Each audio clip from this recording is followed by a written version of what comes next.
everyone. Happy Monday. My name is Kayce Hopper, and I am a graduate student clinician at the University Counseling Center.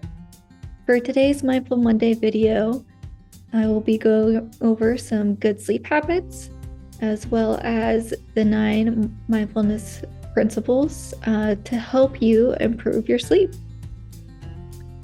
So one of the best ways to train your body to sleep well is to go to bed and get up more or less around the same time every day, even on weekends and days off.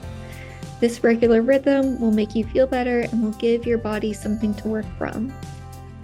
Also, only try to sleep when you actually feel tired or sleepy rather than spending too much time awake in bed. If you haven't been able to get to sleep after about 20 minutes or more, get up and do something calming or boring until you feel sleepy, then return to bed and try again. Avoid doing anything that's too stimulating or interesting, as this will interfere with the ability to fall asleep. It's also best to avoid consuming any caffeine or nicotine for at least 4 to 6 hours before going to bed. These substances act as stimulants and interfere with the ability to fall asleep. It's also best to avoid alcohol for at least 4 to 6 hours before going to bed. Even though this might help you fall asleep faster, it actually interrupts the quality of your sleep. Also, try not to use your bed for anything other than sleeping. So this means try not to study in bed or watch TV, as this will interfere with your body's ability to associate the bed with sleep. It's also best to avoid taking naps during the day to make sure that you are tired at bedtime. However, if you can't make it through the day without a nap, make sure it's less than an hour and before 3 p.m. You can also develop some of your own rituals of things to remind your body that it's time to sleep.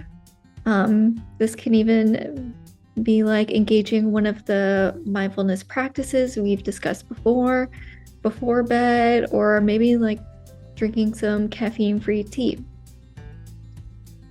Also, many people who struggle with sleep tend to watch the clock too much, and frequently checking the clock during the night can wake you up, and it reinforces negative thoughts such as, oh no, look how late it is, I'll never get to sleep, or it's so early, I've only slept for 5 hours, this is terrible. Regular exercise is also a good idea to help with good sleep, but try not to do strenuous exercise in the 4 hours before bedtime.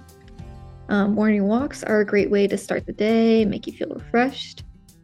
Also, eating right, a healthy, balanced diet will help you sleep well, but timing is important. Some people find that a very empty stomach at bedtime is distracting, so it can be useful to have a light snack, but a heavy meal soon before bed can also interrupt sleep.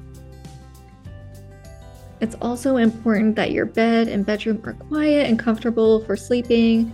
A cooler room with enough blankets to stay warm is best.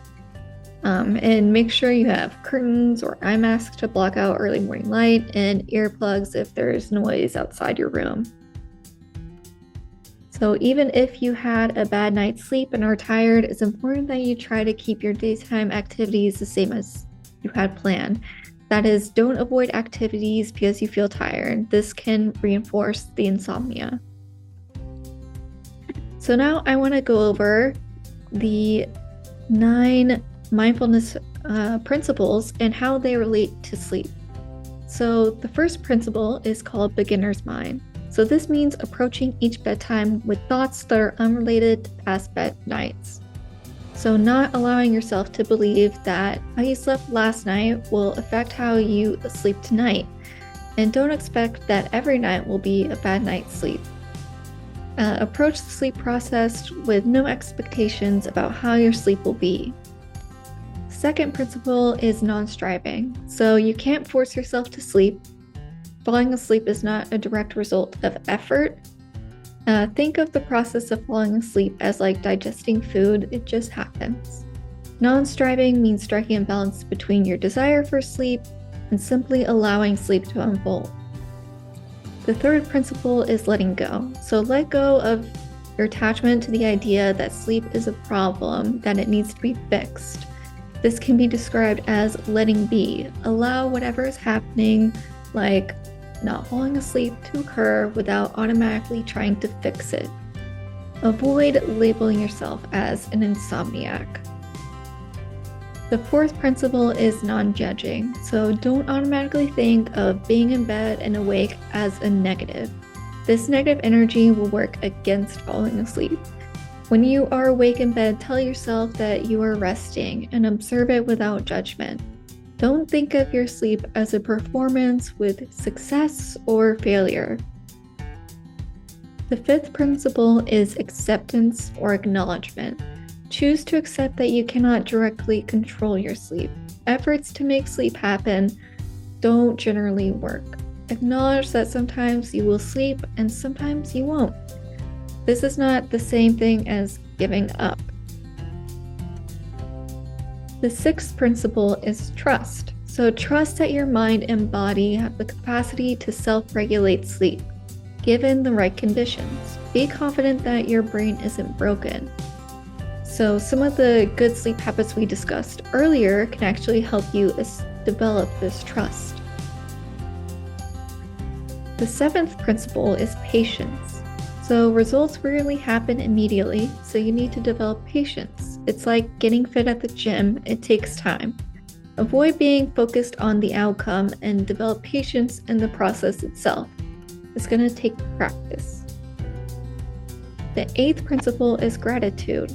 When stressed or sleep deprived, it's easy to only think about problems.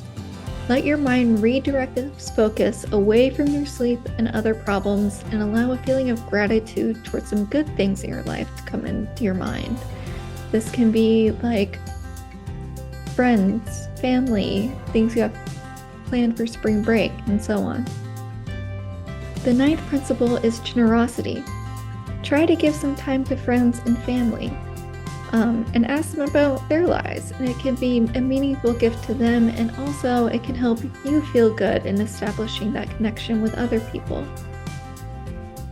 All right, so those are some of the good sleep habits and the 9 mindfulness principles that can help you with your sleep. I hope you all enjoyed the video and maybe got some good tips and tricks that might help you sleep tonight. All right, take care.